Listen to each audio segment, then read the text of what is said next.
E aí, tudo bem com você? Sejam bem-vindos aí ao último episódio, o episódio final da nossa série, Como a Bíblia Chegou Até Nós.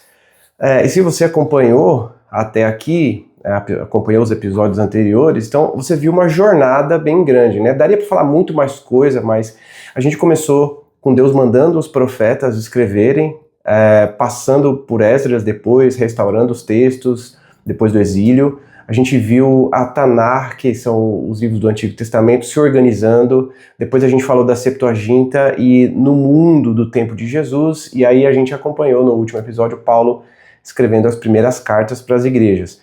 A ideia hoje é fechar isso com calma, juntando algumas peças finais que eu acho que são importantes. Falando, por exemplo, como surgiram os evangelhos, como os primeiros cristãos reconheceram a autenticidade dos livros, por que alguns textos ficaram de fora e como os 27 livros do Novo Testamento foram se consolidando até chegar na nossa Bíblia, na Bíblia que a gente tem hoje. Então, é um episódio de encerramento, então vou tentar falar de um jeito mais direto, bem claro, assim, sem perder a profundidade, né, para você entender, para você entender direitinho.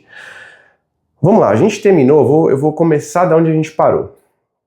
A gente terminou o episódio anterior, o vídeo 5, falando, né, olhando para Paulo e como Paulo escrevia as cartas para as igrejas para resolver problemas reais de uma igreja que era real, né, lidando com problemas de verdade. E isso é importante porque mostra uma coisa que às vezes passa despercebida. O Novo Testamento não surgiu como um livro pronto, as pessoas sentaram e vamos escrever um livro. Ou que caiu do céu, né, de uma vez só, assim, ele fez download, né. Não, na verdade ele foi sendo escrito dentro do dia a dia da igreja, né, no meio da perseguição, da missão, da discussão teológica, do crescimento, da necessidade prática das pessoas. Então, primeiro veio a pregação oral mesmo, e depois vieram as cartas, e em seguida vieram os evangelhos e os outros escritos apostólicos. Tudo isso aconteceu ainda dentro da mesma geração que conheceu Jesus, ou que conviveu diretamente com Jesus ou com os apóstolos ali. Então, no começo, a mensagem sobre Jesus era mesmo transmitida de boca a boca, né? Como era normal no mundo antigo, absolutamente normal. Era assim que eles faziam as coisas. Só que tinha algo muito especial nisso tudo, eu acho, que a pregação deles não era uma mensagem do zero, uma mensagem totalmente nova. Eles pregavam a Tanar, que é a Bíblia judaica, né, do Antigo Testamento que a gente tem hoje, que é o que a gente estudou no episódio 3, inclusive. E eles mostravam como tudo isso do Antigo Testamento apontava para Jesus. E isso aconteceu desde o primeiro dia, lá em Pentecostes, quando Pedro abre o discurso que ele faz de Atos 2, citando Joel 2, falando sobre o derramamento do Espírito Santo nos últimos dias. Ele cita Salmos 16, sobre a ressurreição sem ver a corrupção no túmulo. Ele cita o Salmo 110 sobre Jesus ser o rei à direita de Deus e o sacerdote eterno. Paulo vai na sinagoga e explica Isaías 53, dizendo que era Jesus sofrendo pelos pecados do povo. Salmo 22 eram as palavras exatas da cruz. Gênesis 3,15 era a promessa original da vitória do Messias sobre a serpente, enfim. Antes de Jesus, essas profecias eram um mistério, né? Os judeus sabiam que falavam de um Messias que viria no futuro, mas eles não entendiam direito os detalhes da cruz, da ressurreição do Espírito Santo sendo dado aos gentios. Depois da cruz e da ressurreição, todas essas coisas fazem sentido para eles e os apóstolos conseguem ver isso muito claramente. E eles começam a conectar os pontos. Era disso que Moisés estava falando, que Davi, Isaías, era disso que eles estavam falando o tempo inteiro e a gente está vivendo isso. Então eles passam a traduzir o Antigo Testamento para a mensagem do Novo Testamento, ao invés de criar uma mensagem do zero, como parece ser. Então os apóstolos anunciavam aquilo que eles tinham visto e ouvido, né? Pedro pregava em Jerusalém, depois em outras regiões. Paulo viajava de cidade em cidade, fundando igrejas. Os testemunhos sobre a vida, a morte e a ressurreição de Jesus circulavam dessa forma, de maneira oral, porque o mundo antigo era muito mais acostumado à oralidade do que a gente é hoje, né? A maioria das pessoas aprendia repetindo, ouvia, repetia, memorizava. O grande problema é que os apóstolos não iam ficar vivos para sempre. E o outro problema é que as igrejas estavam se espalhando demais e eles eram poucos. Então, em algum momento, era preciso registrar isso de alguma forma por escrito, para que a fé pudesse ser ensinada com fidelidade, mesmo depois que essas testemunhas oculares já tivessem morrido. Então, é aí que entram, a gente vê a necessidade dos escritos, né? É aí que entram, por exemplo, os evangelhos, não só as cartas, mas os evangelhos. Muita gente imagina que eles foram escritos logo depois da ressurreição de Jesus, como se os discípulos tivessem, Jesus ressuscitou, vamos correr aqui para registrar tudo no dia seguinte. Mas não foi assim não. Houve um período de pregação oral mesmo, de amadurecimento dentro das igrejas, e essa necessidade passa a crescer, já que a igreja estava crescendo e era necessário registrar o que estava sendo ensinado. Então, por isso que cada evangelho tem um contexto. Provavelmente todas as evidências apontam para que Marcos é o primeiro deles, escrito por volta de 65 depois de Cristo, muito ligado ao ensino de Pedro em Roma. Então ele é mais rápido, direto, mais objetivo e parece mesmo escrito para cristãos que estão sob pressão, talvez em meio à perseguição de Nero, é a fase ali vivida pelos romanos. Mateus vem logo depois, provavelmente entre 65 e 70, com foco muito mais no público judeu. Já Lucas, ele escreve com um cuidado mais investigativo, dizendo logo no início do livro que se dedicou a pesquisar tudo com atenção e a escrever de forma mais organizada, né? Então, essa é uma característica de Lucas. Já João, ele escreve mais tarde, já no final do primeiro século, com um objetivo mais teológico, mais profundo, combatendo ideias erradas sobre quem Jesus é, e falando mais dos discursos do que dos feitos especificamente.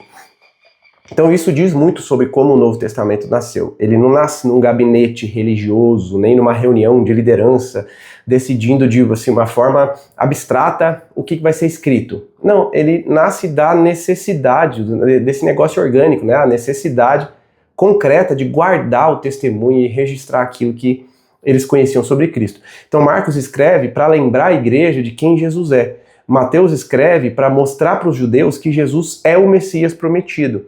Lucas vai escrever para dar um relato cuidadoso e ordenado para Teófilo, um leitor específico aqui que parece ser um pseudônimo. E João escreve para que os leitores creiam que Jesus é o Filho de Deus e, crendo nisso, tenham vida em seu nome. Ele escreve isso no livro. Então, cada evangelho foi escrito com um propósito real para pessoas que precisavam dessas coisas, né, em contextos específicos.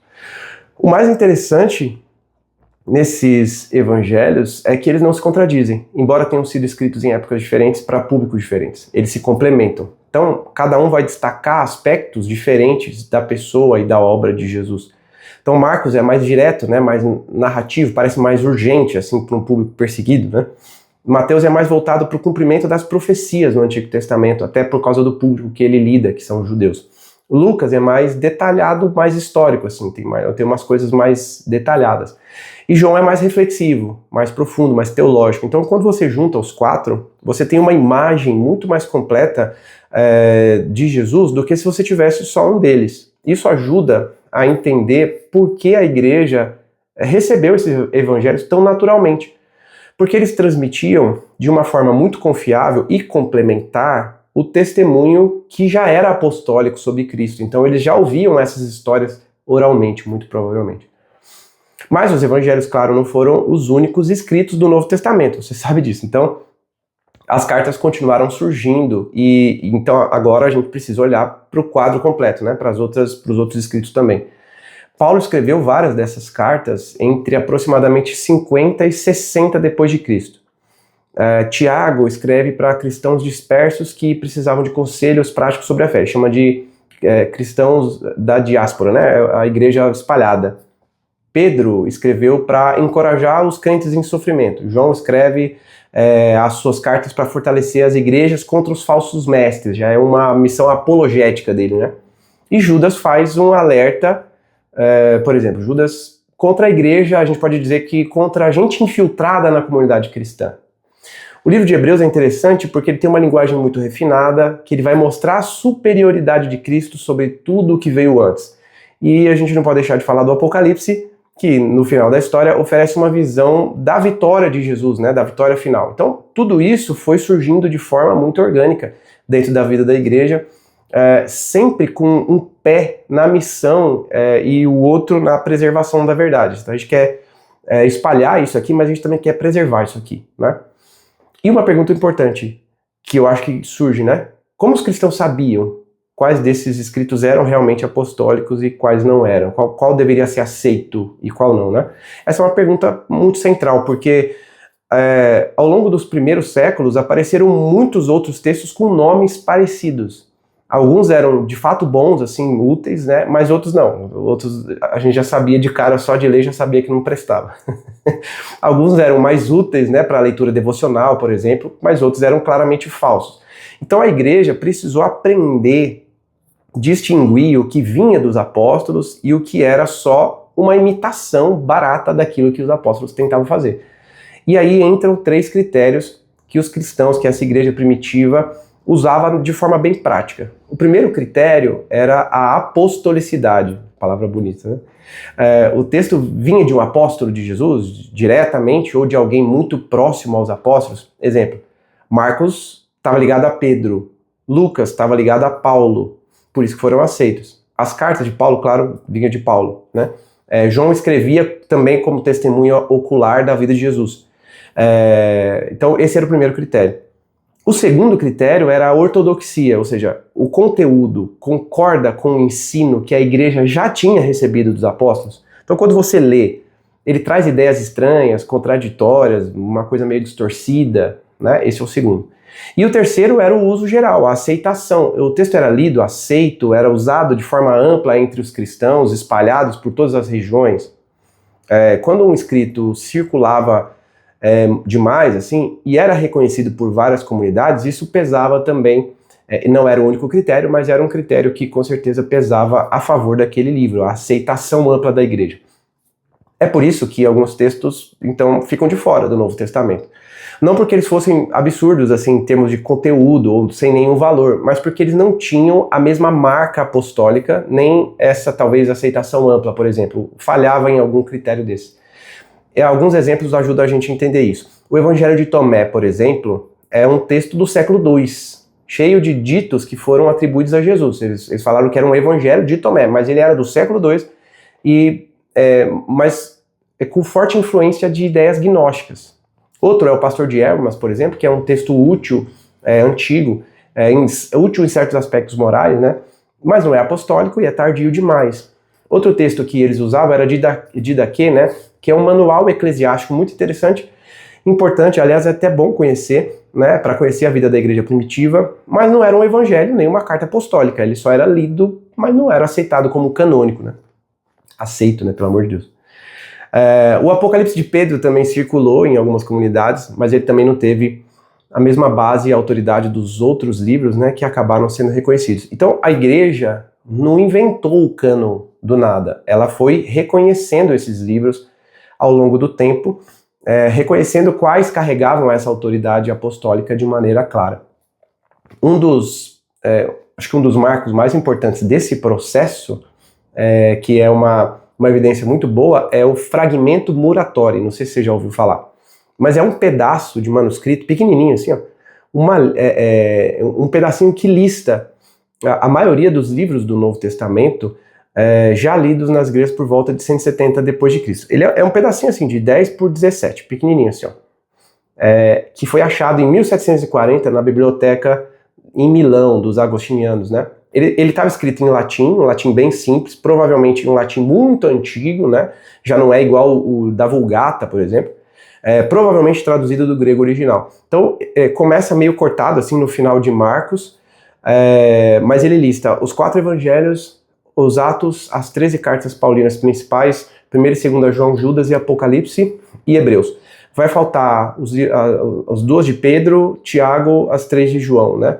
Mas isso já mostra em 170 que 22 dos 27 livros eram padrão nas igrejas.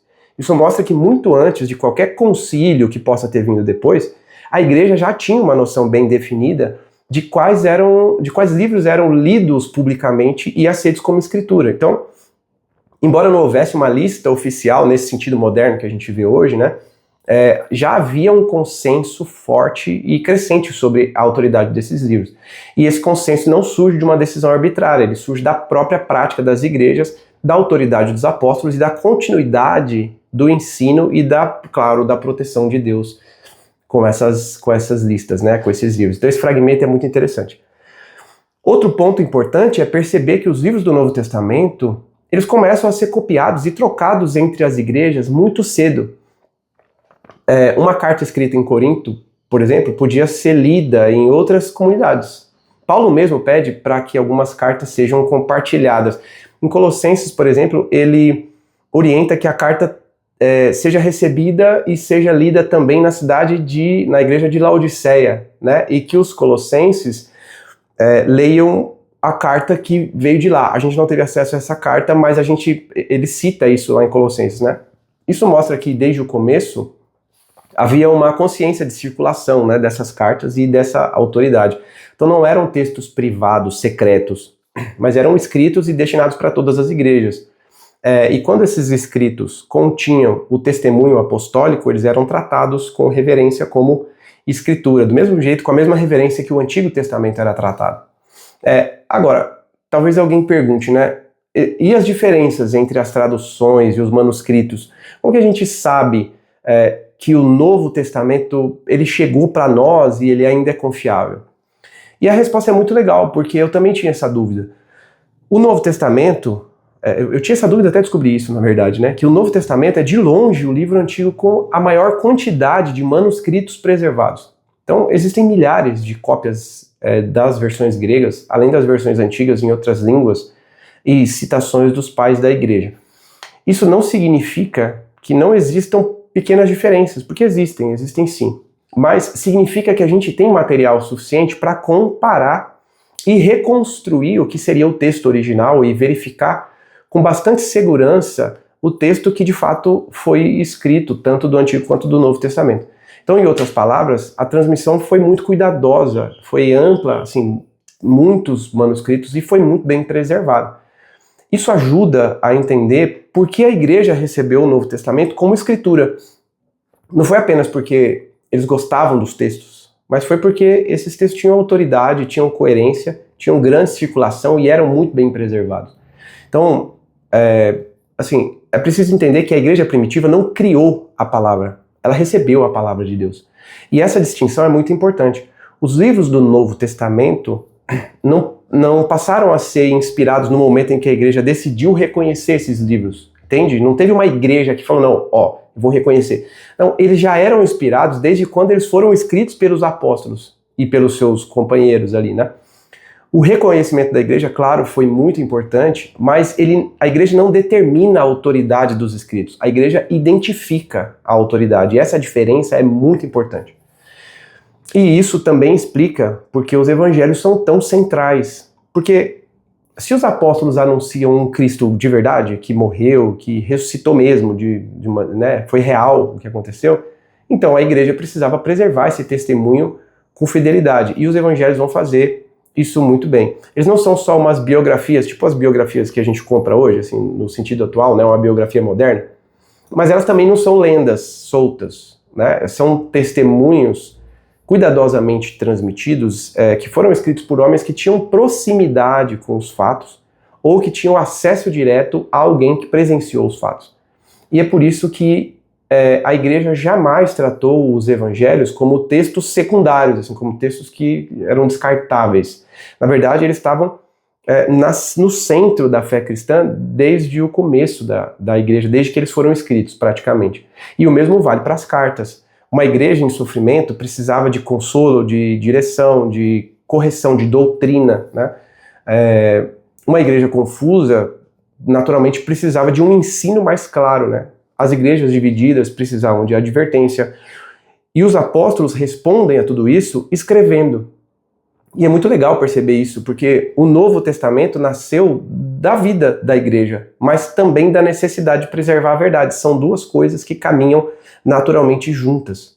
Então, Jesus veio, os apóstolos viram a igreja cresceu, aí surgem problemas, e a resposta de Deus para isso foi fazer com que isso também fosse registrado, para que o Antigo Testamento fosse interpretado e aplicado na vida das igrejas como o Evangelho. Então, não para prender a fé na folha do papel, mas para garantir que a mensagem de Cristo atravessasse todas as gerações até chegar em você hoje.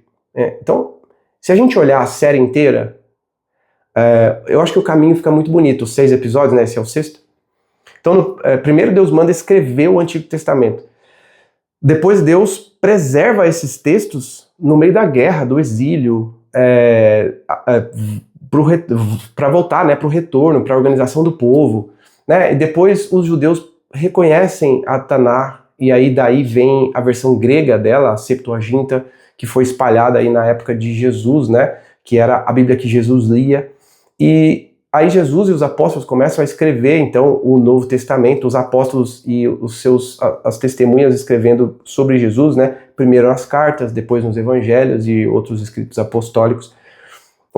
A igreja primitiva vai lendo, vai comparando, vai reconhecendo e preservando isso como material sagrado. E séculos depois, a gente recebe isso como se fosse uma herança espiritual, não histórica só, que caiu do céu pronta, né, mas que foi conduzida pela mão de Deus de maneira muito incrível, né, ao longo da história, no meio de tantas guerras, no meio de tanta coisa, Deus preserva esses escritos de maneira providencial. Então, no fim das contas, a nossa confiança nas Escrituras, na Bíblia, não depende de romantizar o processo, nem de fingir que tudo aconteceu de forma simples. Foi bem complexo, mas a confiança vem de perceber que Deus foi soberano em cada uma dessas etapas. Então ele usou profetas, escribas, tradutores, apóstolos, igrejas, copistas e líderes dessas igrejas. Usou línguas diferentes, cidades diferentes, impérios diferentes, manuscritos diferentes. E mesmo assim, a mensagem central foi preservada com uma fidelidade impressionante, de modo que as variações são muito pequenas e irrelevantes, doutrinariamente falando. É por isso que quando a gente abre a Bíblia hoje, a gente não está apenas segurando um livro antigo, né? A gente está segurando o resultado de uma história de preservação, né?